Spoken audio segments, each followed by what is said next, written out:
Assalamualaikum warahmatullahi wabarakatuh. Perkenalkan, nama saya Azhara Kurnian Ramadhani dari Prodi Pendidikan Agama Islam kelas 4C. Baik, di sini saya akan menjelaskan tentang lembar jawaban saya pada ujian tengah semester yang dilaksanakan pada mata kuliah Filsafat Pendidikan Islam. Nah, soal yang pertama ini yaitu jelaskan bagaimana pengertian filsafat pendidikan Islam dapat mempengaruhi praktik pendidikan di dalam lingkup madrasah dan pondok pesantren, dan berikan contoh yang konkret pada pengalaman Anda atau observasi di lapangan tersebut. Ajaran Islam menetapkan bahwa pendidikan merupakan salah satu kegiatan yang wajib hukumnya bagi perempuan maupun wanita, dan berlangsung seumur hidup sejak kita dari lahir hingga kita masuk ke dalam liang lahat. Nah, kedudukan kita untuk memperoleh ilmu secara tidak langsung telah menempatkan pendidikan sebagian yang tidak dapat terpisahkan dari hidup kita, yaitu dari kehidupan umat manusia. Dalam hal ini hubungannya antara manusia dengan Tuhannya, hubungan antara manusia dengan alam, dan hubungan antara manusia dengan manusia lainnya. Dengan demikian, filsafat pendidikan Islam dapat mempengaruhi praktik pendidikan di dalam madrasah dan di dalam pesantren dengan cara yang signifikan. Praktik pendidikan yang berdasarkan filsafat pada pendidikan Islam dapat membantu siswa menjadi manusia yang beriman, berilmu, dan juga bertawakal kepada Tuhannya, serta berakhlak. Pesantren merupakan lembaga pendidikan Islam yang memiliki keunggulan dari aspek tradisi, keturunan, dan esensitas umat Islam. Keberadaan madrasah atau pesantren tersebut merupakan salah satu hal yang paling penting dalam pendidikan ulul albab, dengan mewujudkan dan memantapkan akidah, perkembangan ilmu Islam, amal soleh, dan akhlak mulia, menjadikan pribadi yang lebih baik dan berakhlak.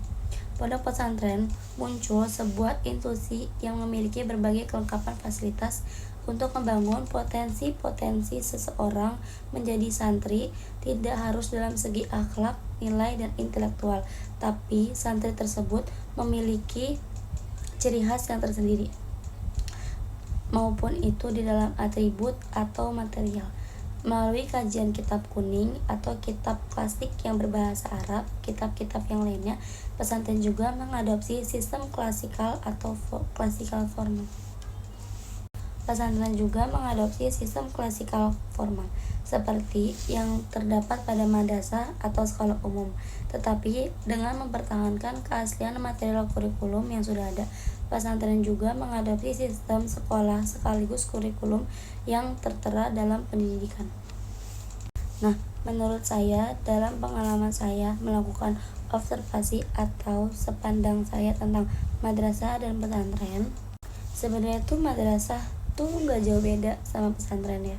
Kalau pesantren itu sistemnya kita pulangnya juga nggak ke rumah, kita pulangnya juga ke ke kobong ya ibaratnya. Kalau di madrasah kan kita ada yang balik lagi ke rumah, ada yang entah itu di kobongnya juga, di madrasahnya ada kobong juga. Nah, kalau menurut saya itu tuh pendidikan di pesantren itu gak jauh beda sama pendidikan di luarnya dalam sistem sekolah. Tapi di dalam madrasah dan di dalam pesantren juga kan, kalau misalkan di SMA, kalau nggak di SMP negeri itu nggak ada pelajaran fikih, akidah, akhlak, terus Quran hadis gitu ya. Tapi kalau misalkan di madrasah atau di pesantren ini, itu tuh ada tuh mata pelajaran yang seperti kayak akidah, akhlak, fikih, terus Quran hadis dan sebagainya. Nah, itu tuh menambah kita wawasan untuk mempelajari lebih jauh apa itu, misalnya kayak Al-Quran, apa itu Al-Quran, terus Al-Quran ada makhraj hurufnya, seperti itu.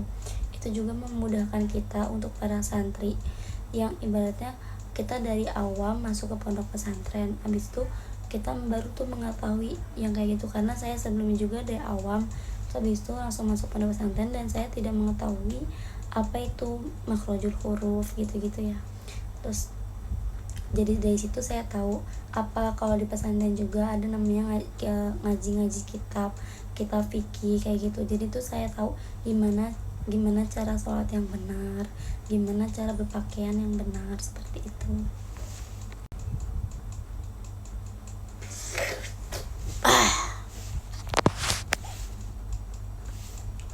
Oke, baik, kita ke soal yang kedua. Soal yang kedua ini yaitu bandingkan kedudukan filsafat pendidikan Islam dengan filsafat pendidikan Barat, dan apa saja kelebihan kekurangan pada filsafat pendidikan Islam dengan filsafat pendidikan Barat masing-masing dalam konteks pendidikan di Indonesia. Oke, filsafat pendidikan Islam dan filsafat pendidikan Barat memiliki beberapa perbedaan dalam hal kedudukan, kelebihan, kekurangan dalam konteks pendidikan di dalam pendidikan Indonesia. Perbedaan dan kekurangan dalam filsafat pendidikan Islam.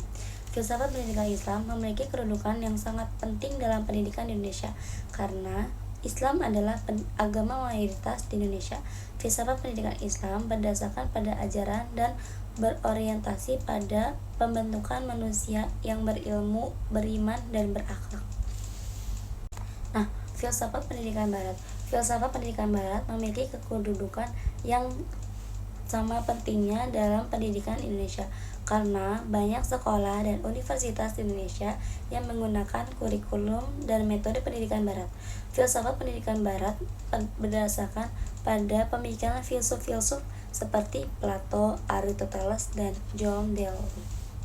Oke, kelebihan dan kekurangan filsafat pendidikan Islam.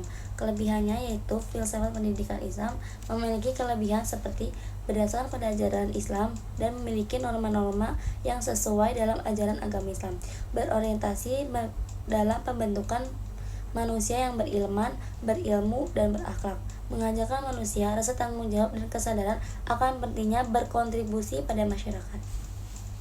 Tapi ada kekurangannya juga. Kekurangannya yaitu filsafat pendidikan Islam dapat terlalu fokus pada aspek spiritual, moral, sehingga kurang memperhatikan aspek intelektual atau keterampilan tersebut. Yang kedua yaitu dapat terlalu kaku dan tidak fleksibel dalam menghadapi perubahan-perubahan sosial dan budaya. Oke, kita next ke kelebihan dan kekurangan filsafat pendidikan Barat. Kelebihan filsafat pendidikan Barat yaitu berdasarkan pada pemikiran filsuf-filsuf Barat yang memiliki kontribusi besar pada perkembangan ilmu filsafat tersebut. Nah, yang kedua, berorientasi pada membentukan manusia yang memiliki keterampilan dan pengetahuan yang lebih luas. Yang ketiga, mengajarkan siswa yang memiliki rasa ingin tahu dan kesadaran akan pentingnya berinovasi dan berkreasi. Oke, next ada kekurangannya juga. Kekurangan filsafat pendidikan Barat. Kekurangannya juga dapat terlalu fokus pada aspek intelektual dan kekurangan dan keterampilan, sehingga mereka kurang memperhatikan aspek spiritual dan moral-moralnya. Dan yang kedua, terlalu individual dan tidak mementingkan kepada masyarakat dalam konteks pendidikan di Indonesia. Oke, pertanyaan yang ketiga yaitu jelaskan kerangka kerja yang menggambarkan ruang lingkup filsafat pendidikan Islam. Sertakan elemen-elemen penting yang harus pertimbangan dalam pengembangan kurikulum pendidikan. Oke, yang ketiga yaitu jelaskan kerangka kerja yang menggambarkan ruang lingkup filsuf pendidikan Islam. Sertakan elemen-elemen yang harus dipertimbangkan dan pengembangan kurikulum pendidikan Islam. Ada beberapa kerangka kerja filsafat pendidikan Islam, yaitu yang pertamanya tujuan pendidikan yang membentuk manusia agar beriman, berilmu, serta berakhlak. Yang kedua, filsafat pendidikan yang berdasarkan pada ajaran agama Islam berorientasi untuk pembentukan karakter manusia. Yang ketiga yaitu kurikulum pendidikan yang mencakup mata pelajaran yang berorientasi serta dapat membentuk karakter dan akhlak manusia seperti Al-Quran, hadis, fikih. Yang ketiga yaitu metode pembelajaran. Metode pembelajaran juga sama yang mencakupnya untuk berakhlak dan berilmu dan beradab. Yang kelima yaitu penilaian pendidikan yang harus berdasarkan kriteria yang jelas, transparan, serta penilaian akademik, penilaian karakter, dan penilaian akhlak tersendiri.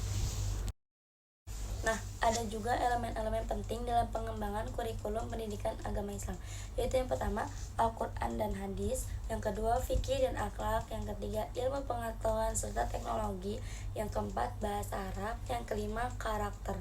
Nah, prinsip-prinsip pengembangan kurikulum pendidikan Islam juga ada, yaitu berbasis pada ajaran agama Islam, berorientasi dalam pembentukan karakter manusia, yang ketiga mengintegrasikan ilmu pengetahuan dan teknologi, Yang keempat, pengembangan kemampuan berbahasa Arab. Nah, itu tuh termasuk prinsip-prinsip pengembangan kurikulum pendidikan Islam. Oke, kita next ke soal yang keempat. Soal yang keempat yaitu dalam konteks modernisasi pendidikan Islam, bagaimana Anda dapat menerapkan prinsip-prinsip filsafat pendidikan Islam untuk mengatasi tantangan yang dihadapi oleh lembaga pendidikan pada saat ini. Dalam konteks modernisasi pendidikan Islam, prinsip-prinsip filsafat pendidikan Islam dapat ditetapkan untuk mengatasi tantangan yang dihadapi oleh lembaga pendidikan Islam tersebut. Oke, next. Menerapkan prinsip filsafat pendidikan Islam, yaitu yang pertama, mengintegrasikan ilmu pendidikan agama. Lembaga juga harus mengintegrasikan ilmu pendidikan agama pada kurikulum mereka. Hal ini memudahkan para siswa memahami antara hubungan ilmu pengetahuan serta agama. Yang kedua, mengembangkan kemampuan berpikir kritis untuk siswa. Hal ini dapat membantu siswa memahami, menganalisis informasi yang mereka terima. Yang ketiga, mengembangkan kemampuan berkomunikasi. Lembaga pendidikan Islam juga harus mengembangkan kemampuan berkomunikasi siswa mereka. Hal ini dapat mengembangkan kemampuan berkomunikasi informasi yang telah mereka terima. Yang keempat, pengembangan kemampuan kolaborasi. Yang kelima, pengembangan kemampuan beradaptasi. Hal ini juga harus mengembangkan kemampuan beradaptasi siswa mereka, yang dapat membantu siswa memahami dan beradaptasi dengan perubahan yang terjadi di sekitar mereka. Nah, contoh penerapan prinsip filsafat pendidikan yaitu pembelajaran berbasis proyek, pembelajaran berbasis kasus, pembelajaran berbasis komunikasi. Nah, dengan menerapkan prinsip filsafat pendidikan Islam tersebut, lembaga pendidikan Islam dapat mengatasi tantangan yang dihadapi dan pengembangan kemampuan siswa mereka untuk menjadi manusia yang beriman, berilmu, dan berakhlak. Oke, soal yang kelima yaitu jelaskan urgensi dan fungsi filsafat pendidikan Islam dalam membentuk karakter siswa. Bagaimana hal ini dapat berkontribusi pada pembentukan masyarakat menjadi yang lebih baik. Filsafat pendidikan Islam memiliki urgensi dan fungsi yang sangat penting dalam membentuk karakter siswa, berkontribusi pada pembentukan masyarakat yang lebih baik. Nah, saya sebutin ada beberapa poin yang menjelaskan tentang urgensi dan fungsi filsafat pendidikan Islam. Yang pertama yaitu urgensi filsafat pendidikan Islam. Pertama yaitu membentuk karakter siswa. Yang kedua, mengatasi krisis moral. Yang ketiga, membentuk masyarakat menjadi yang lebih baik dengan mengajarkan nilai-nilai yang beradab, yang baik, dan berkeadilan. Nah, fungsi filsafat pendidikan Islam. Yang pertama, membentukkan visi dan misi pendidikan. Yang kedua, mengembangkan kurikulum. Yang ketiga, pembentukan metode pembelajaran. Yang keempat, pengembangan evaluasi pendidikan. Nah, kontribusi filsafat pendidikan Islam dalam pembentukan masyarakat menjadi yang lebih baik. Yang pertama, membentuk masyarakat menjadi yang lebih beradab. Yang kedua, membentuk masyarakat menjadi lebih adil dalam melakukan hal apapun itu. Yang ketiga, membentuk masyarakat menjadi yang lebih beriman. Ibaratnya kayak menjadi lebih beriman itu mereka lebih mengenal Tuhan, mereka lebih tahu seharusnya tidak boleh seperti ini, seharusnya tidak boleh seperti itu gitu. Nah, dengan demikian, filsafat pendidikan Islam memiliki fungsi urgensi yang sangat penting dalam pembentukan karakter siswa dan berkontribusi pada pembentukan masyarakat menjadi yang lebih baik. 6 hours later, tomorrow, the next day, 2000 years later. Baik, saya akan melanjutkan pertanyaan nomor 6, yaitu tinjauan pendekatan studi filsafat pendidikan Islam yang ada pada saat ini dan apa saja pendekatan yang paling efektif dalam meningkatkan kualitas pendidikan Islam dan mengapa. Nah, menurut saya ini ada tinjauan pendekatan filsafat pendidikan Islam itu ada dibagi-bagi menjadi 5, yaitu pendekatan normatif, pendekatan historis, pendekatan filosofis, dan pendekatan empiris, serta pendekatan integratif.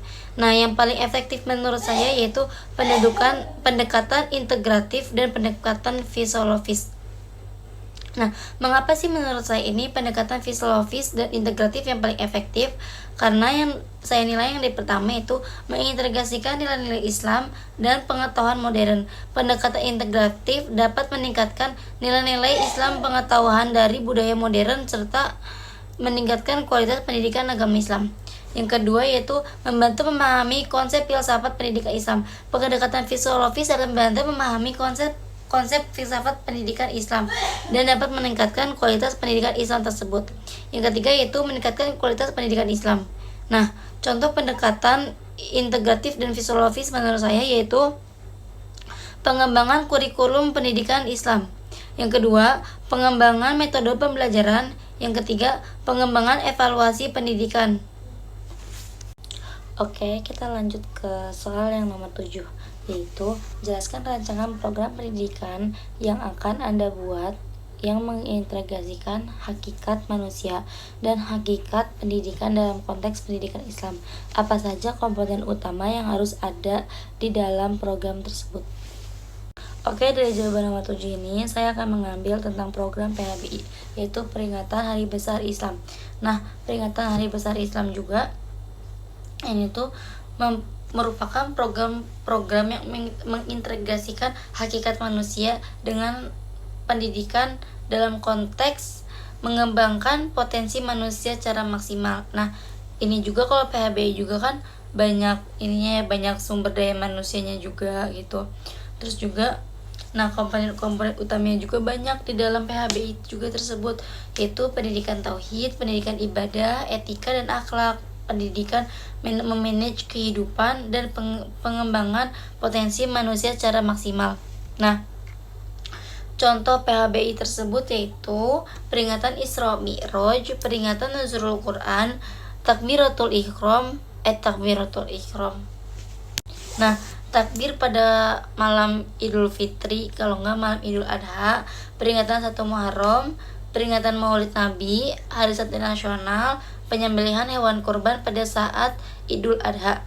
Nah, PHBI juga biasanya itu dilaksanakan di sekolah, di masjid, di desa. Nah, kegiatan PHBI juga itu tuh udah berupa-rupa.